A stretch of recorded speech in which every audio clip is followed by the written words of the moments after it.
Om Swastiastu. Hai, bagaimana kabarnya? Semoga selalu sehat dan semangat belajar. Perkenalkan, nama saya Adi Dona Putra.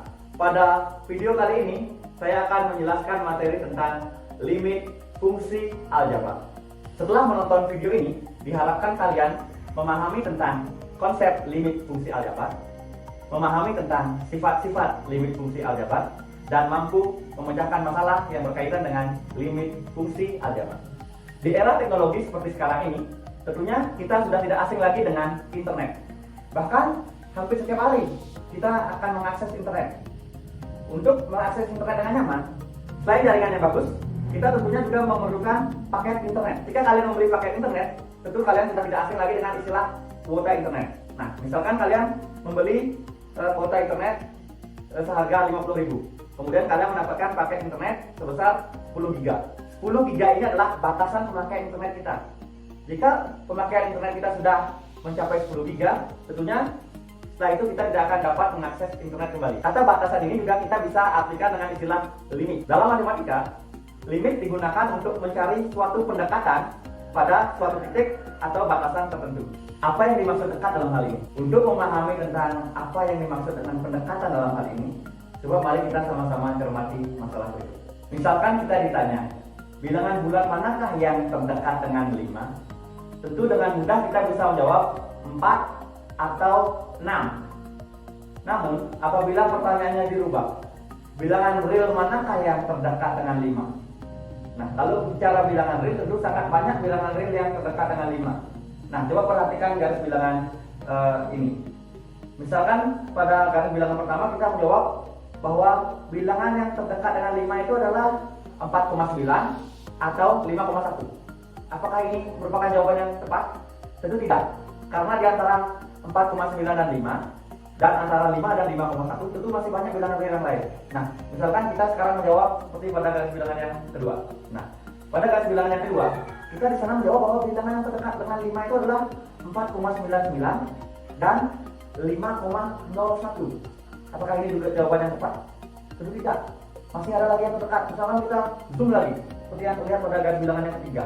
Di sana ada bilangan yang terdekat dengan 5 itu misalkan 4,99999 atau 5,00001. Apakah itu merupakan jawaban yang tepat juga? Tentu juga tidak. Sekarang coba kita perhatikan pada garis bilangan ini. Tentu kita dapat lihat bahwa ada sekelompok bilangan real yang mendekati 5 dari kiri, dan juga ada sekelompok bilangan real lainnya yang mendekati 5 dari kanan. Nah, misalkan X kita sebut sebagai bilangan yang mendekati 5. Nah, atau dapat disimpulkan seperti ini. Misalkan X adalah semua bilangan real yang mendekati 5 dari kiri, maka dituliskan dengan seperti ini. Dan sebaliknya, apabila X adalah semua bilangan real yang mendekati 5 dari kanan, maka disimbolkan dengan seperti ini. Konsep tersebut dapat kita gunakan untuk menjelaskan fungsi secara intuitif. Misalkan kita mempunyai suatu fungsi fx dari bilangan real ke bilangan real, di mana fx itu sama dengan x kuadrat dikurang 9 per x dikurang 3 untuk x-nya bilangan real. Pada fungsi tersebut, apabila kita substitusikan nilai x sama dengan 3, maka f3 itu pasti menghasilkan nilai 0 per 0. X kuadrat 3 kuadrat 9, 9 dikurang 9 0 per x kurang 3. X kita substitusikan dengan 3, 3 kurang 3 juga 0, sehingga F3 akan menjadi 0 per 0 atau tidak terdefinisi. Sehingga untuk mencari nilai fungsi saat X sama dengan 3, kita akan menggunakan nilai pendekatan. Nah, coba perhatikan tabel berikut. Pada tabel dapat kita perhatikan bahwa ketika nilai X mendekati 3, dapat kita perhatikan bahwa nilai Fx akan mendekati 6. Sehingga dapat kita simbolkan bahwa nilai fungsi fx ketika x sama dengan 3 adalah 6. Atau secara matematis dapat kita tuliskan limit x mendekati 3 dari fungsi x kuadrat dikurang 9 per x kurang 3 itu sama dengan 6. Dari masalah yang sudah kita bahas tadi, kita bisa mendefinisikan definisi limit secara umum. Misalkan f adalah fungsi yang memetakan bilangan real ke bilangan real, dan misalkan L dan C adalah anggota himpunan bilangan real. Limit dari X mendekati C, Fx itu sama dengan L jika dan hanya jika nilai fx mendekati L untuk semua x mendekati C. Sekarang kita akan lanjutkan untuk membahas sifat-sifat limit fungsi aljabar. Nah, perhatikan di sini. Nah, ini adalah sifat-sifat limit fungsi aljabar. Sekarang kita akan bahas mulai dari sifat yang pertama. Sifat yang pertama itu adalah limit x menuju C sama dengan L. Jika dan hanya jika limit x menuju C dari kiri sama dengan L dan nilainya juga sama dengan limit x mendekati C dari kanan. Apa artinya sifat yang pertama ini? Ini artinya bahwa suatu fungsi atau suatu limit fungsi dapat dikatakan mempunyai limit apabila limit kirinya nilainya sama dengan limit kanannya. Sekarang saya akan lanjutkan ke sifat yang kedua. Sifat yang kedua ini adalah limit x mendekati C dari K itu sama dengan K. Apa artinya? Artinya limit dari suatu konstanta itu adalah konstanta itu sendiri. Misalkan limit x mendekati 2 dari 5, yaitu hasilnya pasti sama dengan 5. Limit x mendekati 1 dari 8, ya hasilnya pasti sama dengan 8. Nah, sifat yang ketiga, limit x mendekati C dari x sama dengan C. Nah, ini juga simple. Misalkan limit x mendekati 2 dari x, ya pasti hasilnya 2. Kemudian contoh yang lain, limit x mendekati 5 dari x, ya pasti hasilnya 5. Nah, seperti itu maksudnya. Terus sifat limit yang lain bagaimana? Tentunya juga sangat gampang sekali. Kalian bisa cermati dan saya kira kalian juga bisa memahaminya sendiri karena sudah sangat jelas sifat-sifatnya. Nah, sekarang coba kita lanjutkan tentang bagaimana cara untuk menyelesaikan permasalahan yang berkaitan dengan limit. Cara untuk menyelesaikan suatu limit fungsi itu ada dua cara. Cara pertama itu adalah cara numerik atau biasa kita dengar dengan substitusi langsung. Kemudian cara yang kedua itu adalah cara memfaktorkan. Nah, sekarang saya akan bahas yang pertama dulu tentang cara substitusi langsung. Misalkan untuk cara substitusi langsung, kita punya limit x mendekati 2 dari x ditambah 5. Nah, bagaimana caranya?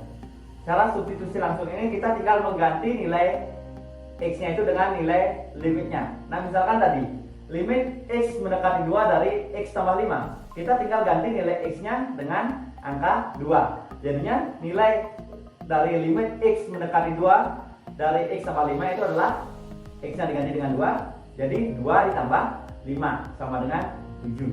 Sekarang kita lanjutkan untuk cara memfaktorkan. Kapan cara memfaktorkan ini digunakan? Cara atau teknik pemfaktoran ini digunakan apabila jika kita melakukan cara substitusi langsung menghasilkan 0 per 0. Nah, jadi harus kita faktorkan dulu untuk mendapatkan nilai limitnya. Nah, seperti contoh, kita gunakan saja yang sudah kita bahas tadi. Misalkan kita punya limit x mendekati 3 dari x kuadrat dikurang 9 per x dikurang 3. Nah, dalam kasus ini apabila kita substitusikan langsung atau mengganti langsung x-nya dengan 3, maka akan mendapatkan hasil 0 per 0. Maka dari itu di sini kita harus menggunakan cara pemfaktoran. Nah, di situ kan ada x kuadrat dikurang 9. X kuadrat dikurang 9 ini bisa kita faktorkan dulu.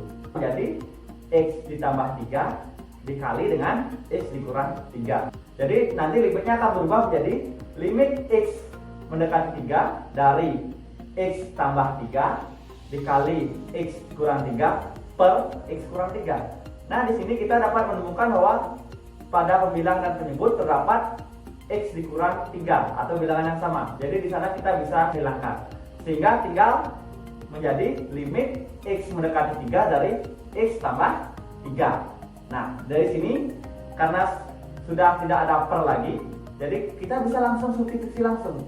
Sehingga di sini kita tinggal mengganti x-nya dengan 3 atau jadinya limit x mendekati 3 dari x sama 3 itu sama dengan 6. Nah, hasil 6 ini kan juga sudah kita dapatkan tadi di awal, yaitu dengan cara intuitif. Nah, bagaimana? Sudah bisa dipahami kan? Kalau sudah, sekarang ayo kita coba latihan. Nah, di sini saya sudah punya beberapa soal yang kalian bisa kerjakan secara mandiri di rumah. Itu saja materi yang bisa saya sampaikan pada video kali ini yang berkaitan tentang limit fungsi aljabar. Semoga kalian bisa memahami video ini dengan baik, dan apabila dalam penyampaian terdapat salah bahasa atau salah kata, saya mohon maaf yang sebesar-besarnya. Saya tutup video ini dengan Pramo Santi. Om Santi Santi Santi.